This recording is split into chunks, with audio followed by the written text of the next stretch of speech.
Hi, everyone. Thanks for your patience. A little delayed today, but for good reason. So I have a couple of items at the top.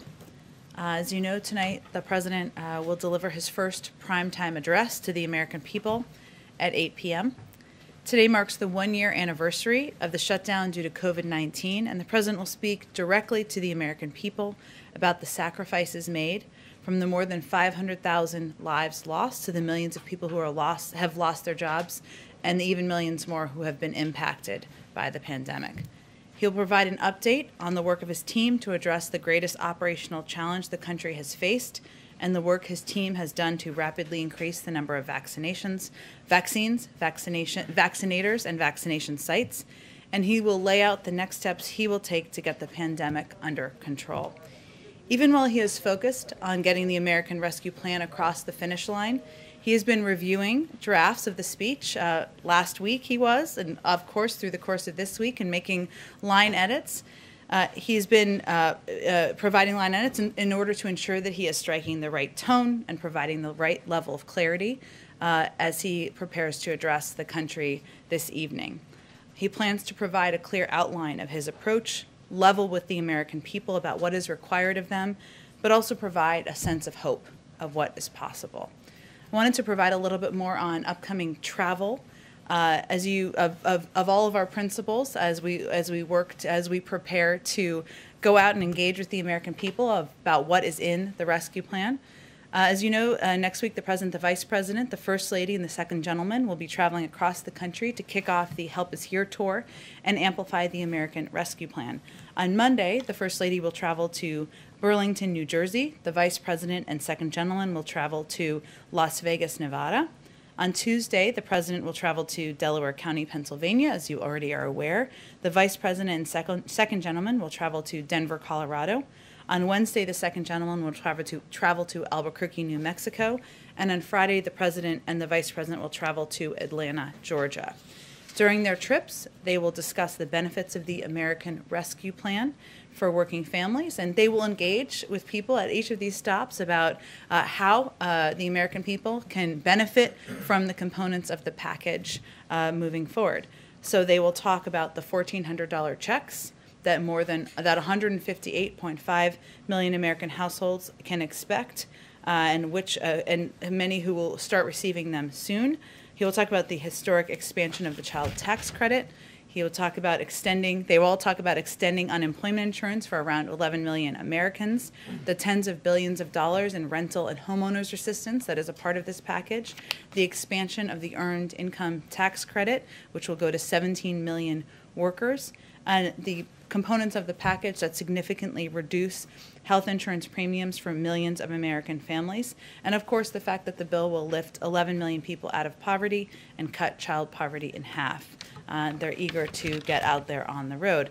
And I have one more exciting implementation update for all of you. Since the Treasury Department of Treasury, and the IRS are working hard to get relief payments out the door as fast as possible to the American people, people can expect to start seeing direct deposits hit their bank accounts as early as this weekend.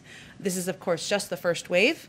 But some people in the country will start seeing those direct deposits in their bank accounts this weekend, and payments to eligible Americans will continue throughout the course of the next several weeks. So with that, Jonathan, why don't you kick us off? Thank you, Jen. Tomorrow, the Chief of Staff tweeted there'll still be a celebration in terms of this bill signing, and congressional leaders would be attending. Mm-hmm. Can you tell us who will be there, and if any Republicans, none of whom voted for this bill, would be invited?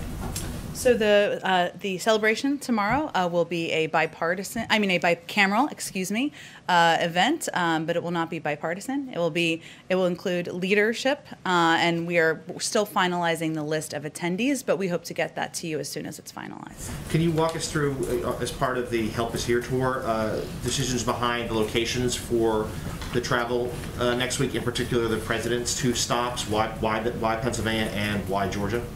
Well, this is just the beginning of the president and the first ladies and the vice presidents and the second gentleman's travel, and they will of course do some travel in addition to next week. But it was important to the president to visit not just blue states, but also red states, purple states. You will see that reflected as we continue to announce travel and trips that he will take in the coming weeks.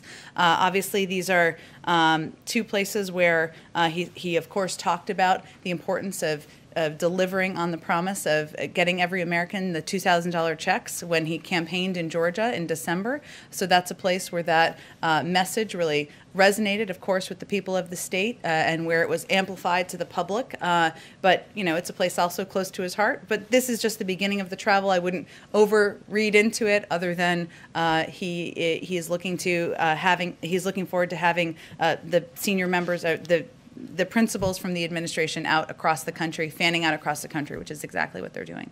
And one more on a different topic. The trial of Minneapolis police officer Derek Chauvin has begun in connection to the death of George Floyd. Has the president been briefed on the developments so far? And he condemned the death, certainly when it happened. Does he believe the police officer should be convicted of murder? Well, the president obviously doesn't weigh into. He's not going to weigh into an ongoing judicial or a legal case. He's watching it closely, as are many members of the administration. As you know, he himself encouraged the House to pass the bill and he is very pleased that it did. And policing reform, in broadly speaking, is an issue that he believes is urgent and one that he is committed to working with leaders in Congress and also taking steps as he can take on his own to address. But you know, he has spoken about. He spoke about the trial and, of course, the death of George Floyd in personal terms, and that is a reflection of how he continues to feel as he watches the events unfold with the trial. It affected him personally. It redoubled his commitment to advancing racial justice. That's why he signed an executive order on racial equity on his 6th day. One of the reasons why he signed an executive order on racial equity on his 6th day in office. And, of course, he will be watching it closely, as many people in the country will be. Go ahead, Jeff. Jen, just a follow-up on some of the vaccine news from yesterday. The president said that one reason he wanted to have another 100 million doses of the Johnson & Johnson vaccine in the cupboards, as it were, is to be prepared.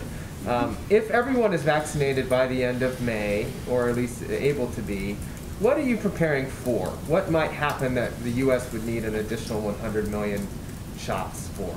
Well, we talked about this a little bit yesterday, but the reason why one of the reasons why we ordered the additional 100 million doses is because we don't yet know what vaccine is most effective with children. That testing is still happening with the FDA as we speak.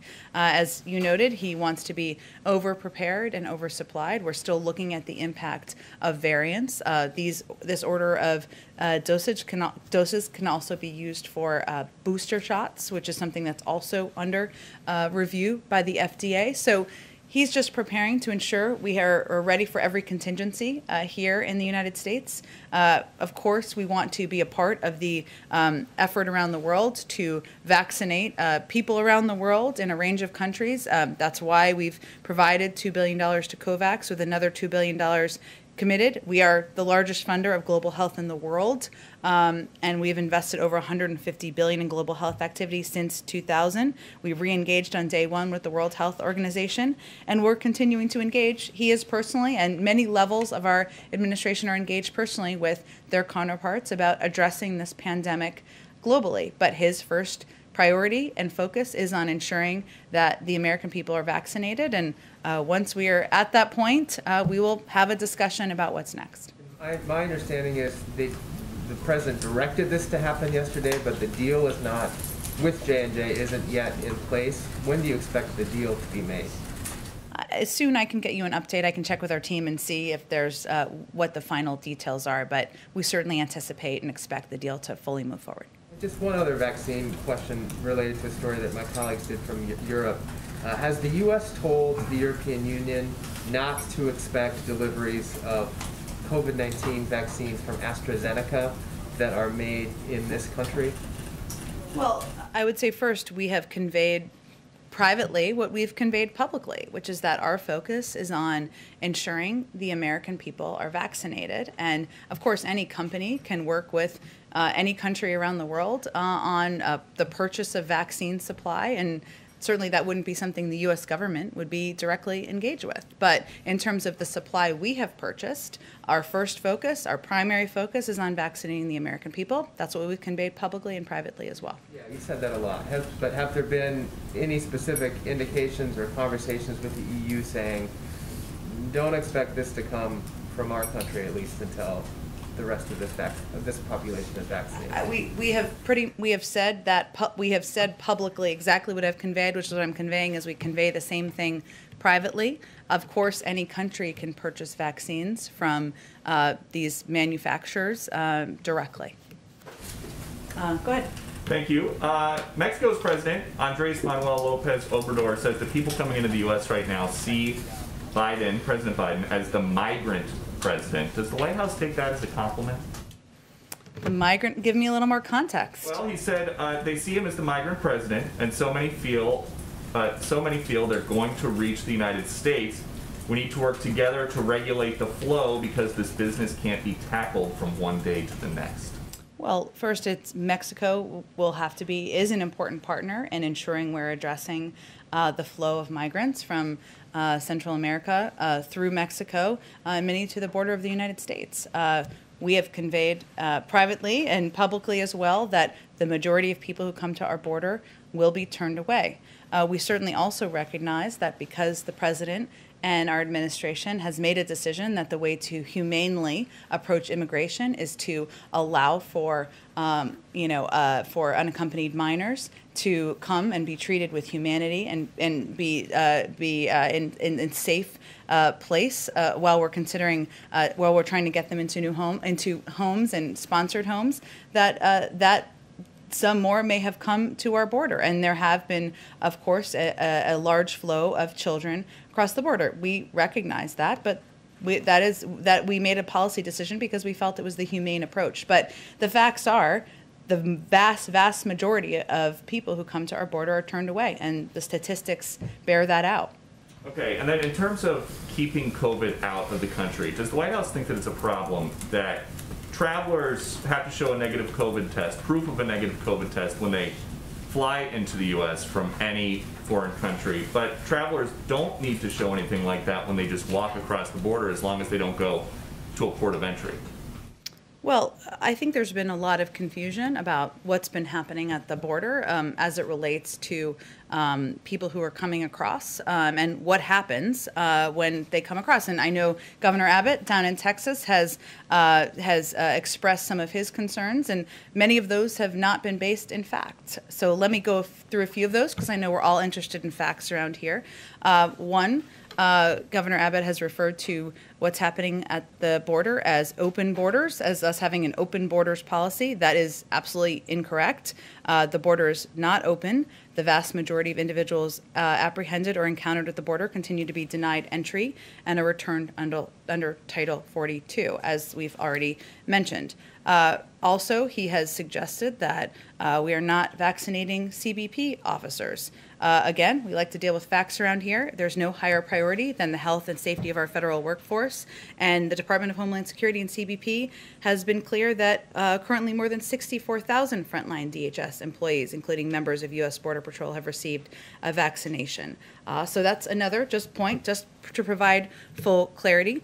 The other piece is the question about the testing of migrants at the border, or testing of migrants as they are coming across. And we have, DHS and FEMA have stepped in and worked with local mayors, NGOs, and public health officials in Texas to implement a system to provide COVID-19 testing and, as needed, isolation and quarantine for families released from Border Patrol facilities. Their proposal and agreement would cover 100% of the expense of the testing, isolation, and quarantine. But Governor Abbott has decided to reject that. So there's a lot of confusion about these issues, and I just wanted to provide a little point of clarity here. But not asking about Governor Abbott, asking about President Biden in charge of the federal government.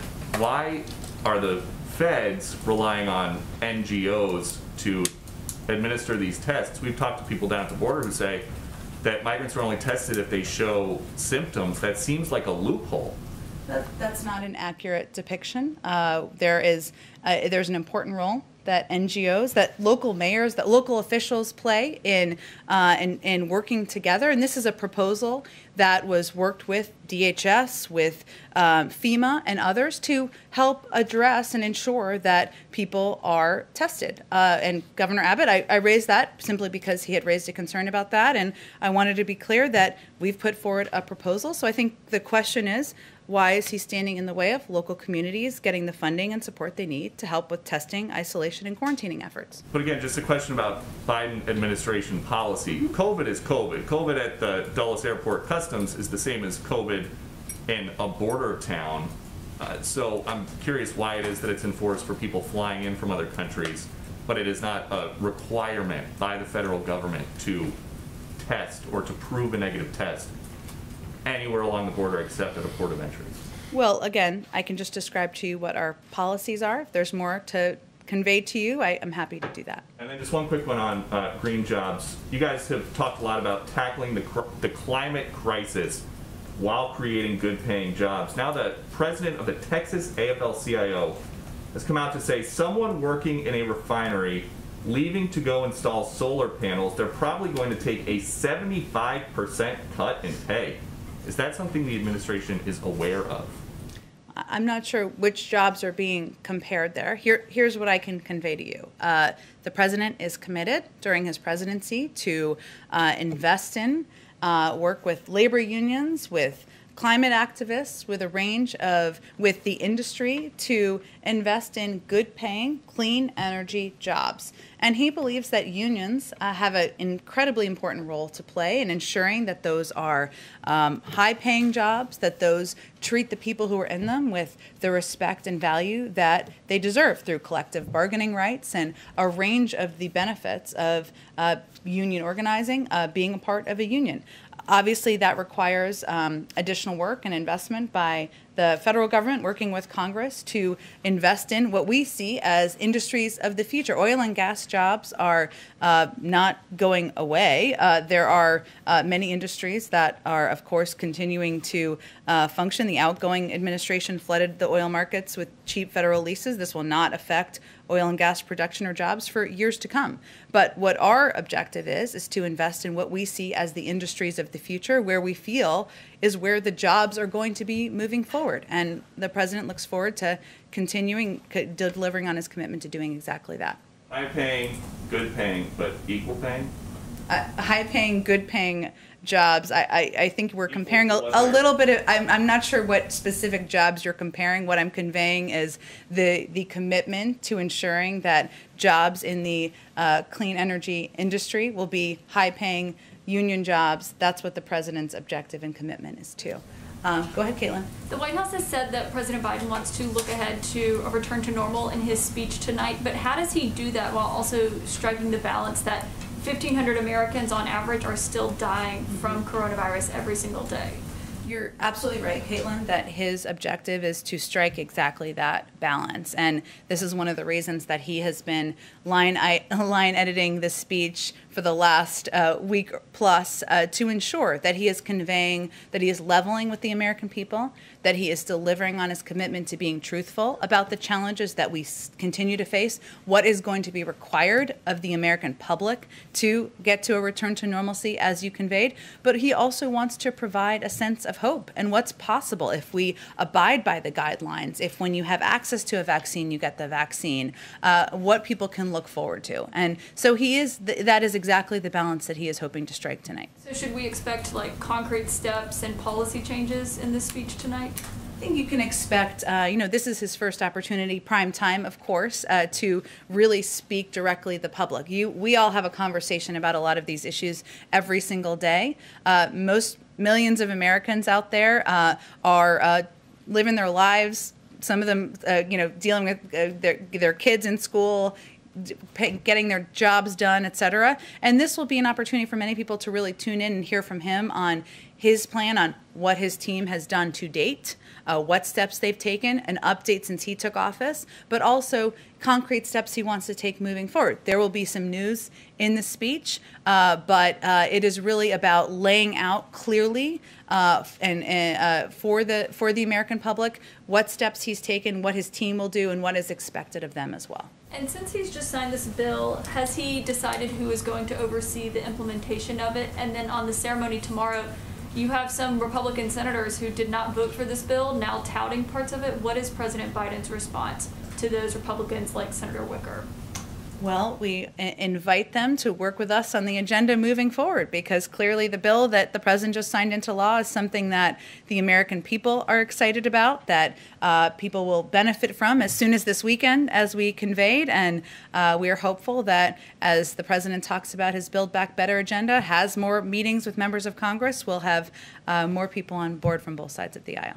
And regarding who's overseeing? We are, as I mentioned yesterday, the president absolutely is committed to having a person who is running point on it. I don't have any personnel announcements today. Last question on the border. The administration has refused to call it a crisis, instead referring to it as a challenge and saying what you call it doesn't make a difference of how you're responding to it. But now today there are over 3,700 children, unaccompanied migrant children, in Border Patrol custody.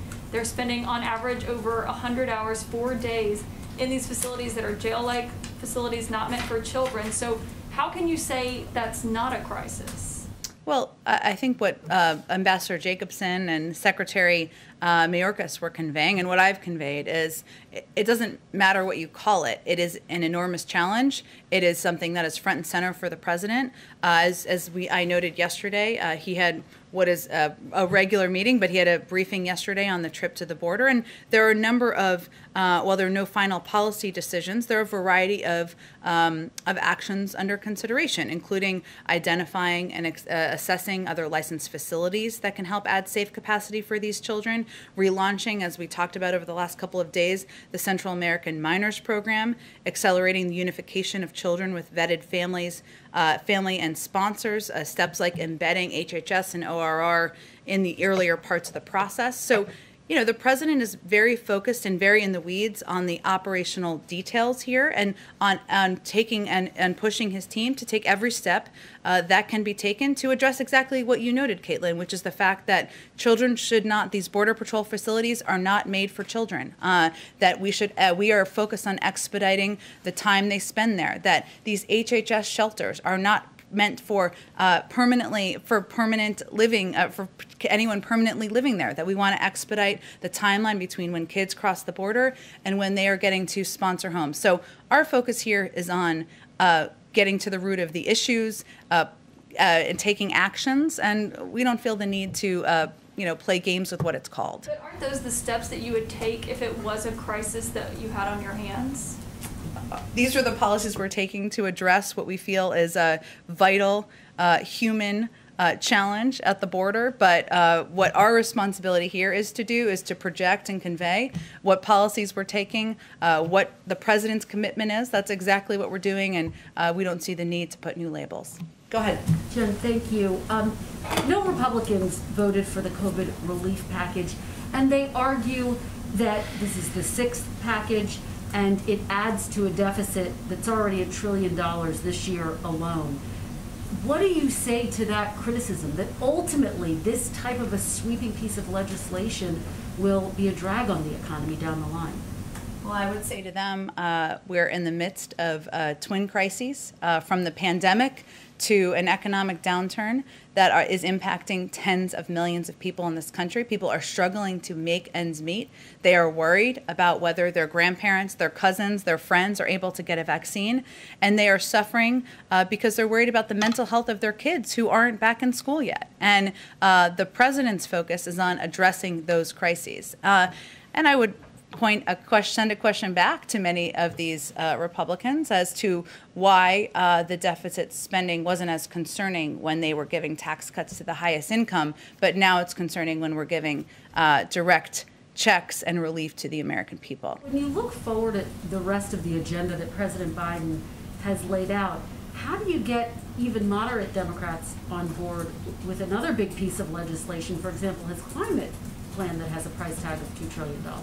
There's no price tag on a plan that doesn't exist yet. So there. He laid out during his campaign. Well, sure, but he also laid out many components of his Build Back Better agenda during his campaign, and we haven't made a final decision yet as to what the format, the size, what the next proposal will be. It's not even something that has been brought to him for a decision quite yet. Obviously, he's had a lot of discussions and meetings to hear from Republicans and Democrats, but we're just not at that point in the process yet. And I know you're not going to weigh in on the specifics of what he's going to tackle next.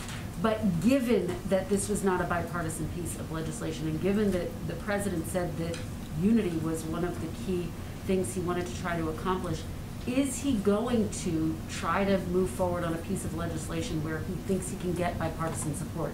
In other words, how is that going to factor into his decision-making process?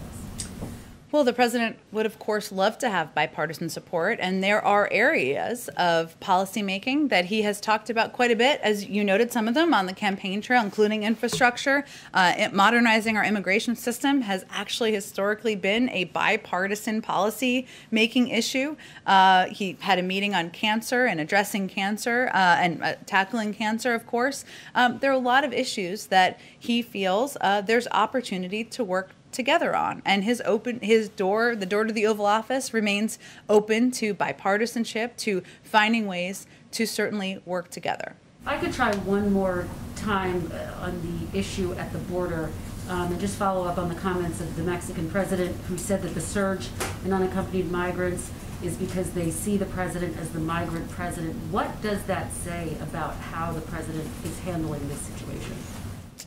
Look, I think the president has been clear, as has every member of our administration. You had Ambassador Jacobson doing this the other day, that the border is not open. Now is not the time to come. We turn away the vast majority of people who come to the border, the vast majority. These numbers are put out by CBP and the Department of Homeland Security, and people can see those numbers. We stand by our decision and our policy as an administration not to send unaccompanied minors back on the treacherous journey. So, that is our policy because we feel it's humane and it's moral, and we think the world sees it that way as well. Does the message need to be even clearer, though? Yesterday, Ambassador Jacobson acknowledged that, yes, she said in her own words, you're trying to walk and chew gum at the same time. Yeah. Does there need to be a more streamlined message in order to prevent this surge? Well, she also talked about, Kristen, which is true, in the region we're working against the efforts of smugglers and others who are conveying a different message.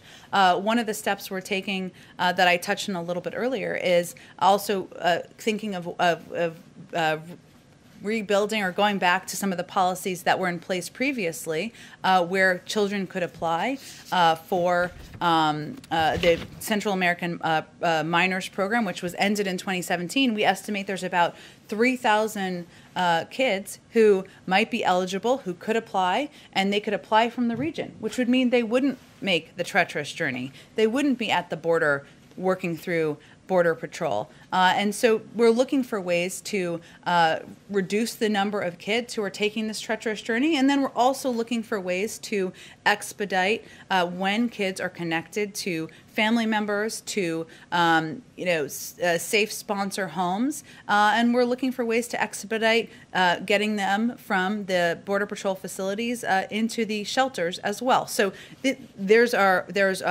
numbers challenges here, and we're working through a lot of the operational details and specifics, but we stand by what we feel is a more humane approach to what is happening at the border, and we are looking for ways operationally to make it more efficient, to move kids through the system more quickly, and ultimately when they get to the point where we're there with sponsor homes, many of them will not be able to stay. Most of them. They have to apply and they have to go through the process. But we still are working for ways to expedite the system in the meantime.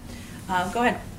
One follow-up on Jeff's question on the discussions with the EU. Sure. On the, well, I don't know if it's necessarily an export ban, but the EU is saying the U.S. request was denied to export vaccines.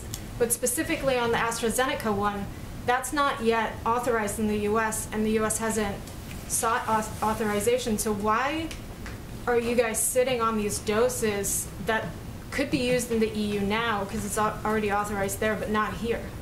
Well, we're not sitting, I'm not sure which doses you're talking about that we're sitting on. There's a report out of Europe that the U.S. told the European Union that they cannot expect any AstraZeneca shipments anytime soon. Well, we don't own purchases. We didn't purchase AstraZeneca supplies. I mean, so there's no export prohibitions, and all vaccine manufacturers in the United States are free to export their products while also fulfilling the terms of their contracts with the U.S. government. So is in any of these government contracts with the individual companies, are there specific export prohibitions if it's not an export ban overall in the contracts that the U.S. government has with these companies? Well, but you're talking about whether we're going to give our supply to other countries, right? Or are you talking about whether these manufacturers are going to sell doses to other countries? Correct. The second? Sorry, say that again. So I'm just trying to understand. So are you talking about whether these companies are allowed to sell doses of their Well, I'm talking about how it's almost like a triangle, right? Because these companies have contracts with the U.S. government that say you have to fulfill this contract with us. Right. And so is any of that prohibiting then exports of any of the doses produced here as I to just the European conveyed, Union? these are not export prohibitions. Vaccine manufacturers in the United States are free to export their products while also fulfilling the terms of our contracts. There are supply that they are producing for the United States, but they can also work with other countries. And sorry, now I think Okay. we're on the same level. So okay.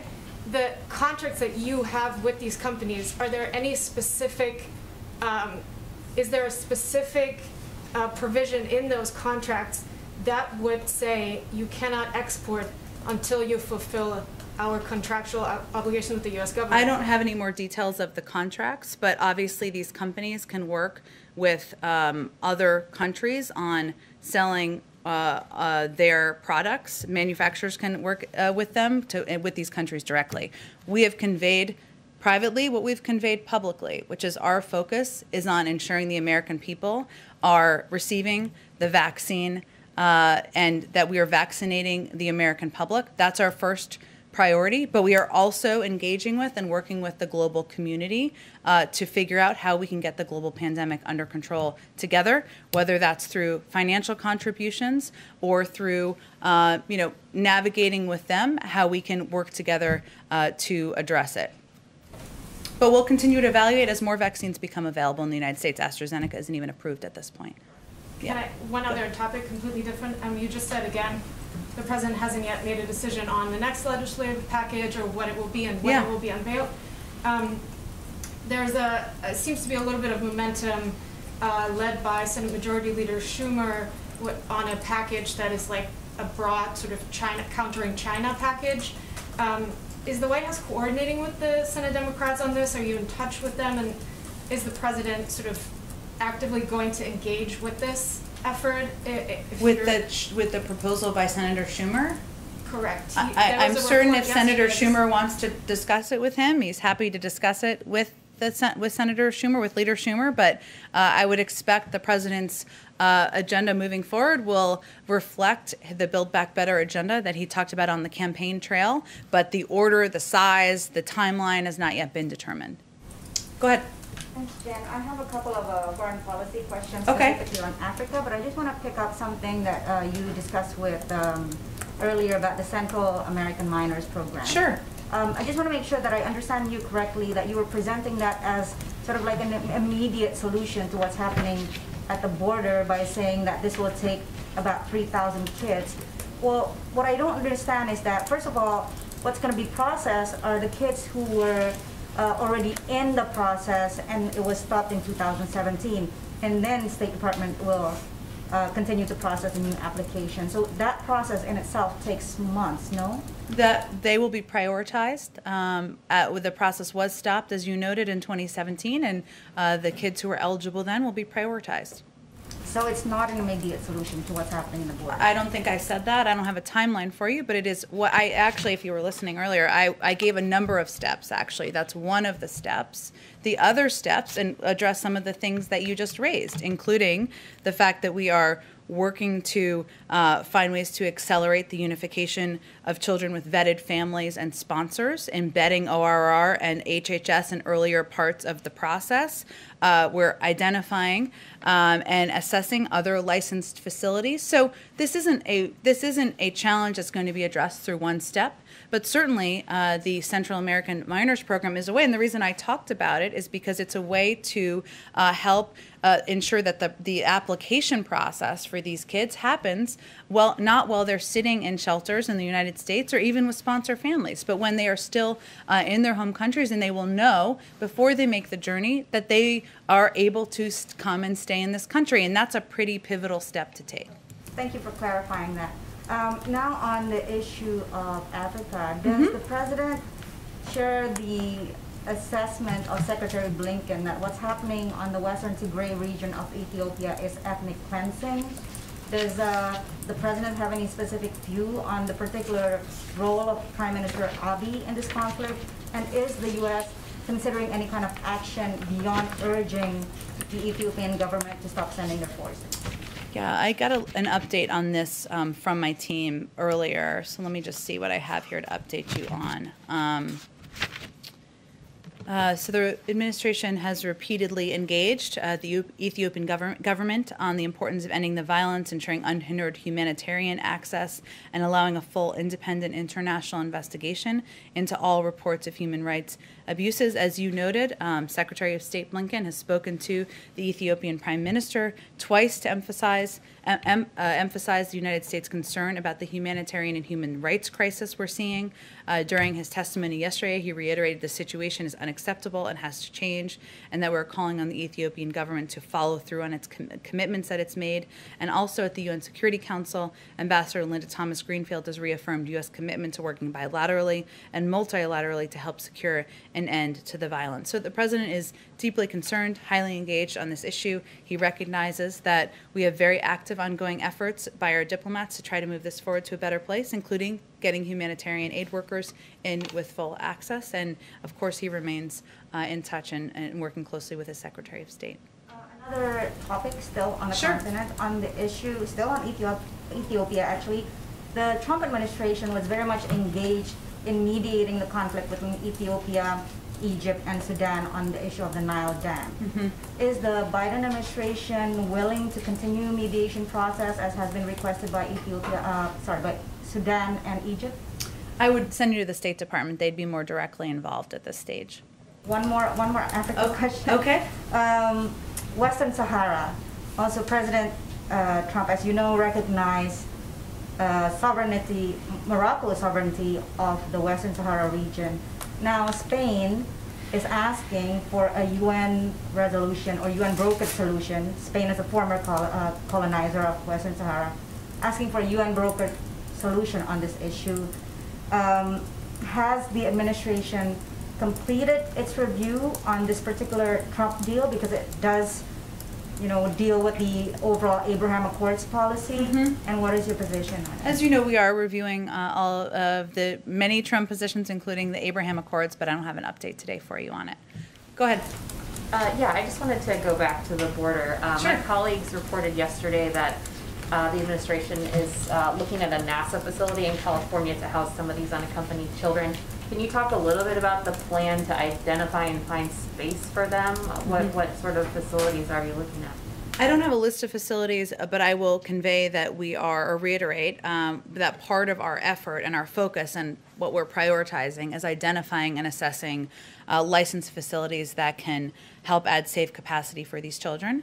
And even with the update in CDC guidelines that we've talked about a little bit this week that allows for greater capacity safely at these facilities, we still want to ensure that we have facilities that are safe, licensed, and prepared to house children, so that we can move them quickly from the Border Patrol locations. But I don't have anything. We're looking at a range of sites our team is, and I'm sure some will be hopefully identified soon. But I don't have anything to preview for you beyond that. Okay, and then on the trip with with all the principals kind of crisscrossing the country next week, it's an interesting list of states. I think you said purple at least. I'm wondering, even though that this relief package has no support here, what have you been hearing, or what do you expect to hear from Republicans in these states? Do you expect it to be received by them at all? Have you heard much? Like, have you Republicans like local electeds, or Mm-hmm. look, I think what we saw even during the effort to pass the American Rescue Plan is that there were 400 governors and mayors across the country, many of them Republican. We had a Republican mayor come here and talk to you all about how vital and important this was to his community. And so we certainly anticipate that many of the local elected officials who supported the passage, who are seeing funding coming into their states to help ensure that cops and firefighters keep their jobs, seeing funding that's going to come in and help reopen schools, seeing people in their communities get checks as early as this weekend, that they will be open, many of them, to engaging with the president, the vice president, the first lady, the second gentleman, where there's an opportunity to talk about the benefits and communicate to their communities about how people can access these benefits. And that's a big part of this blitz around the country, is ensuring that the American people have that understanding, and that's what all of our principals will be conveying. Could I ask another quick one? Sure. I'm just curious, I know the president has speechwriters, but were you around him when he was working on this speech? Like, who were the advisors around him that have weighed in and pitched in ideas and helped him edit? Sure. Look, I think, the president has been doing this a while, and certainly he had a good sense of what he wanted to convey. And he is someone who is an anti-acronyms advocate. So he wants to explain things with clarity and with directness to the American people. And I will tell you that when he goes through speeches like this, he asks questions that I can imagine friends of mine and family members of mine might ask. What do you mean by that? And when you say that, how will I get access to that? And that's when he reads through the speech what he's looking to provide clarity on. And he fully recognizes that speaking during a primetime address is a moment where you have to tell a story about and recognize the great sacrifices the American people have been through, and speak with truth and with directness about what is still required, but also provide some hope on what's ahead, because we are, as Caitlin alluded to earlier, we are still in the middle of a war with the pandemic, and he will certainly be clear about that. But he also wants to give people a sense of what's possible and what's ahead, and what we can look ahead to once more and more people in the country are vaccinated. Go ahead. So the president has visited Wisconsin and Michigan. He's going to visit Pennsylvania and Georgia. Has there been a special emphasis on him visiting presidential battleground states in the early days of his presidency? No, he did win a lot of states, so I will say that. You will see him visit red states he did not win, of course, blue states and states he did not visit during the campaign as well. So that is certainly part of his desire and interest and commitment, and something we've also talked about quite a bit, because he is committed to governing for all of the American people, not just people in blue states or swing states or purple states or whatever color you want to call them. And that is something he has a great interest in doing. And even when he also visited Texas, which is certainly Not yet a blue state, but when he was there, he traveled around the state with Governor Abbott because his view is that when we're addressing crises, whether it's a weather crisis or COVID or the economic downturn, that he's going to govern for all Americans and work with people of both parties. If I can ask just an unrelated question, so the relief bill includes subsidies for the healthcare exchanges and COBRA coverage. The president during the campaign talked about also implementing a universal public option, lowering the Medicare age to 60. Does he still plan to pursue those policy initiatives, and when can we expect to hear more on that from him? Yes. I mean, we're only on day 50. We've got a lot more time to go here. Buckle up. Yes, he is. Of course, this was his number one priority, was getting this American Rescue Plan passed. Today is a very big day here in the White House, significant moment for the American people, of course, but he remains committed to and interested in pushing forward with the rest of his agenda and the commitments he made when he ran for president over the course of the last 2 years. Go ahead. Thank you. Last June, then candidate Biden said, looking ahead in the first 100 days of my presidency, I've committed to creating a National Police Oversight Commission. Is that something that he still intends to establish within the first 100 days? He does. We have 50 days left. Look at all we've accomplished in 50 days. We have much more to happen in the next 50. Is there a timeline for when he will be? I don't have a timeline for you. This, of course, because when he came in, he knew that taking steps to get, addressing the pandemic under control, to get relief out to the American people, had to be what he spent his time doing. But of course, there's a lot he wants to do to address the 4 crises, as he's defined them, that are facing the country, and racial inequality is certainly one of them. He talked about, as you mentioned, the police commission when he was running, and certainly there's a lot more that he would like to get done from his agenda. Can I just ask one more question about the American Rescue Plan? Yeah. Following up on Caitlin's question, you've said that some of the money is starting to go out as soon as this weekend, so why has the White House not yet announced the person overseeing the implementation of the bill, and when can we expect that announcement? And then once that person is appointed, how will that person be working with the various inspectors general at the agencies and the Pandemic Response Accountability Committee to ensure adequate oversight? Well, it doesn't, the president believes it's a model, looking back at the Recovery Act, where having a person who can pull all the levers of government and engage with mayors and city leaders and community leaders is an effective means of ensuring that implementation is efficient moving forward. I only told you about the one person yesterday who's going to oversee this. So while I don't have personnel announcements for you today, it's also clear that that is not delaying our implementation. I mean, the Treasury Department, the IRS will still be the ones who are implementing the direct checks or the direct deposits, which is what the majority of people will get. And of course, the Department of Education will still be the ones overseeing and working with school districts in order to get funding out to reopen schools. None of that is changing. We're just talking about a person to be the coordinator, but it doesn't delay the implementation of the bill. And of course, it's a priority to him and why he wants to have somebody in that position.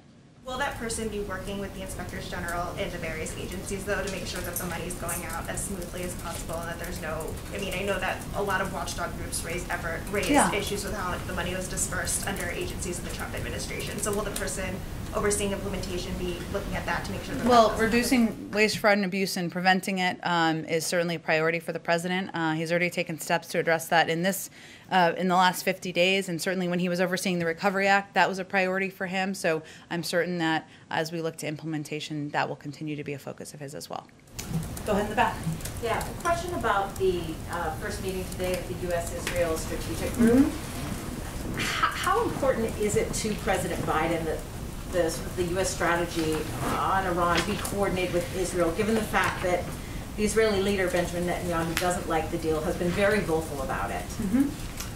We feel that you noted a strategy or a meeting today, I should say, that many here may not be aware of. I can share more details on that. But it's vital to the president and to the administration that as we are looking ahead to a approaching diplomacy and moving toward, a diplomatic track to preventing Iran from acquiring a nuclear weapon, that Israel will be a continued partner, will be regularly briefed, and that was true when the JCPOA was being negotiated and put into place to begin with, and certainly would be the case if this diplomatic track moves forward.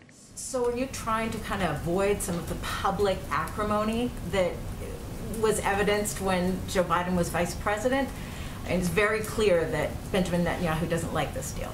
Well, it was clear for some time, and then once it was in place, I think many countries in the region were happy to have the direct visibility into what Iran was doing, to have inspectors on the ground, and certainly we're very familiar with the opposition as the bill was being negotiated, and we will continue to work with and directly engage with Israel if there's a diplomatic path forward, and even without that, they're an important partner, Israel is. But I would say it quieted a bit once there was a recognition of the benefit of visibility on the ground, and we don't have that now, and we haven't had it since the Trump administration pulled out of the deal. Just to follow up, though, how concerned is President Biden of statements coming out of Israel, for example, from the head of the IDF, who said military option is still on the table, that he thinks it's a bad idea to get back to this deal? I mean, is the United States worried that the relationship with Israel could draw the United States into some sort of armed conflict with Iran? Well, we've been clear that we feel the best path forward is a diplomatic path, and that's why we are working with our European partners to see what is possible along that front. We also believe that it's an opportunity to expand on the JCPOA and work to address additional concerns we have in the region. But of course, we're very familiar with the concerns Israel has expressed, and that's one of the reasons we engage with them so closely around this and many other issues. And just very quickly, the last question. Obviously, there are imminent elections in Israel as well as Iran. Is the sort of strategy right now to kind of wait till the outcome of those elections and know who you're dealing with moving forward? No, I would say the strategy is to work in close coordination with our European partners, who will continue to be key partners as part of the P5+1, as is Russia and China, should there be a diplomatic, and we're hopeful there's a diplomatic path forward. And certainly we are, we view this as part of the diplomatic process, waiting to see what the back and forth about the engagement will be, but we're not looking to delay the diplomatic process. We are, looking to hear back from the Iranians and work closely with our Europeans on the process. Go ahead. Congressman John Yarmouth seemed to think the other day that the president's budget might not be coming until May. When does the president plan to release his 2022 budget blueprint? And when he does, will he submit a plan that balances in a 10-year window? I don't have any predictions for you on the timeline of the budget. As we talked about a bit during the transition, because of some of the intransigence of political appointees during the transition period, we already anticipated it would be delayed back in December and January. Obviously, the fact that we don't have a confirmed OMB director in place doesn't help expedite that timeline. But so we knew it would be delayed, but I don't have a specific timeline for you or a frame of what it will look like. And on, does the president support congressional Democrats' push to restore earmarking? Is that a way to sort of foster bipartisanship after this $1.9 trillion package that didn't get any Republican support?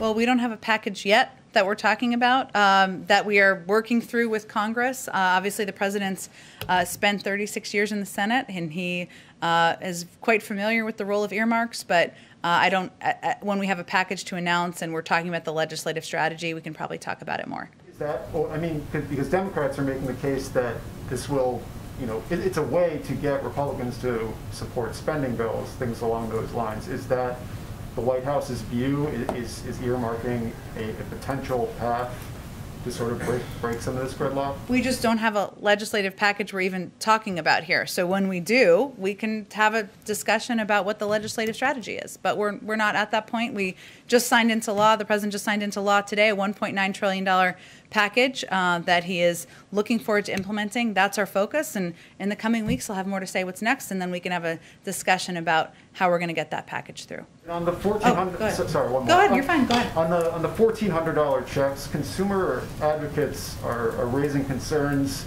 that private debt collectors might be able to intercept part of it because apparently language protected that in the last round of $600 checks, but because of the budget reconciliation process, senators had to cut that out. Would the president support standalone legislation? I think Senator Wyden says he's going to be working on that. And how does the president expect to get standalone legislation to take care of that issue? And how does the president expect to get bipartisan support for sort of these provisions, technical corrections like these that pop up, on every major bill like this? I'm not sure if there are technical corrections needed. I'd have to talk to the Department of Treasury about that. I mean, in terms of the checks, 90% of them will go via direct deposit to people's bank accounts that they have because of people paying taxes. If there are other additional components that require that, I'm happy to have that discussion with them and see if they think there's technical changes needed and if those technical changes require Congress, which I'm not sure they would or wouldn't at this point. Go ahead in the back. Thank you. I have a couple of questions. Last week, President Biden, in his virtual interaction with NASA scientist Dr. Mohan, said that people of Indian descent are taking over the country. Can you clarify that? What did he meant by that? Because there have been some criticism by his opponents on his remarks. Well, I would first say that the president was just recognizing and honoring and valuing, or this was his intention, the incredible contribution of Indian Americans to science. He was speaking to an Indian American woman who is, of course, a scientist and an important part of the NASA team. And he also was, of course, recognizing the incredible contribution of his own vice president. And he just believes that it was a reflection of his belief that Indian Americans make a great contribution to the fabric of society, whether it's science or education or the government, and that was what he was trying to convey. Okay, a number of Indian Americans who came to this country as illegal immigrants and want to make this as a home, they feel that this administration is not much focused on resolving the issues related to legal immigrants, rather than they're more focused on illegal immigrants. What do you have to say on that?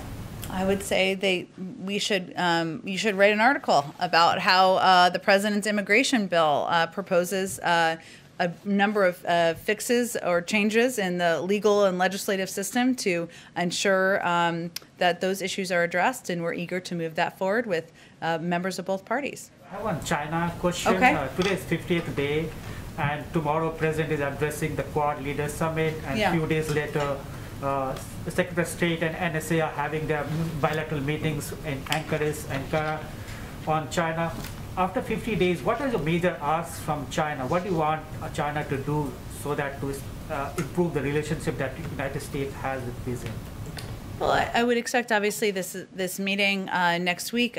We felt it was important to have it on U.S. soil. We certainly anticipate that National Security Advisor Jake Sullivan and Secretary of State Tony Blinken will be discussing both the challenges we've had and not holding back on issues and concerns we have with the behavior of Chinese leadership, whether it's on Taiwan or recent efforts to push back democracy in Hong Kong, or on concerns we have about the economic relationship. So they will certainly raise those issues and the lack of transparency as it relates to COVID, human rights abuses as well.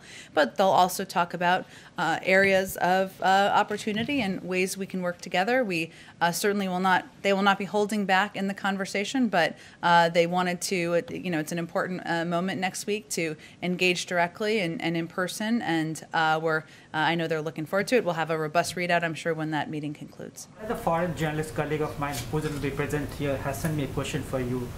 The International Olympics Committee today announced that China will provide vaccination for athletes, teams, and attendees of the Tokyo Olympic Games. What is your response to IOC's announcement? does the administration recommend the U.S. athletes and attendees get vaccination from the Chinese? I would send you to the U.S. Olympic Committee. We, of course, are working to ensure that the American people have access to vaccines, will have enough to vaccinate, I should say, all American adults by the end of May. Certainly that includes Olympic athletes, but I would refer you to them on their plans for vaccinating athletes. Go ahead. Thanks, Jen. A couple on topics we haven't touched on yet, but Politico ran a poll yesterday, I'm not sure if you saw it, finding that 53% of Americans think that there should be a ban on transgender athletes competing in women's sports. Included in that were 40% of Democratic respondents who agreed that there should be a ban, and 49% of independents. Obviously, the president is committed to advancing LGBTQ rights, but looking at this through his call for unity lens, do you think these opinions are coming more from a place of trying to protect women's rights or equality in athletics, or are these just flat-out bigoted opinions that the president shouldn't acknowledge at this point in time? The opinions in the poll? Yeah. Well, people who voiced support for banning transgender athletes. I did not conduct the poll, nor was I part of the polling committee that had conversations with people. What I can convey to you is that the president believes, regardless of this poll in Politico, did you say Politico, I guess? Politico and Morning Consult. I didn't see the poll or the article, but I didn't read Playbook. But the president believes that transgender rights are human rights, that kids should not be discriminated against and should be able to play sports, and that continues to be his belief, and that hasn't changed. But I'm not going to guess or attribute motive to the people who responded to that poll or any poll, actually. And then on the House's passage of these gun violence legislation bills today, has the White House been actively courting Republican senators to vote yay for this? Obviously, from a numbers standpoint, it's going to be a lot harder to pass there than in the House. And if not, does the president believe it can pass the Senate, or those two bills can pass the Senate in their current iterations? Well, first, the president is someone who is personally committed to addressing gun violence and working to put in place gun safety measures.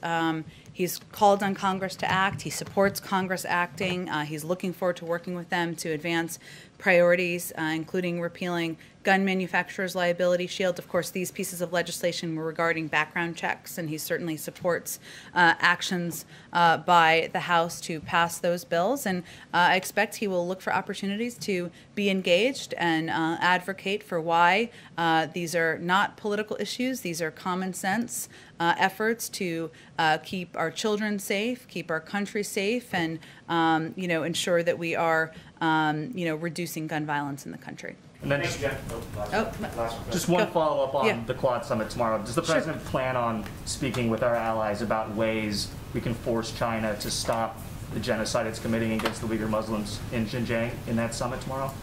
Well, I know that addressing the genocide against Uyghur Muslims is something that will be a topic of discussion with the Chinese directly next week. But certainly this conversation tomorrow, and we're hoping, I've invited National Security Advisor Jake Sullivan to come and give you a readout of that meeting. I know there's a lot of interest in the Quad Summit tomorrow, but we expect the conversation to be about a range of global issues. It is not focused on China. Of course, China is a topic on the minds of many leaders and countries, but we expect they will talk about the climate crisis, about economic cooperation, about addressing COVID, a range of issues and discussions. And certainly the position of the United States is that what is happening is genocide, and we we'll look for opportunities to work with other partners on putting additional pressure on the Chinese, but we will also raise it directly, and it will be a topic of discussion next week.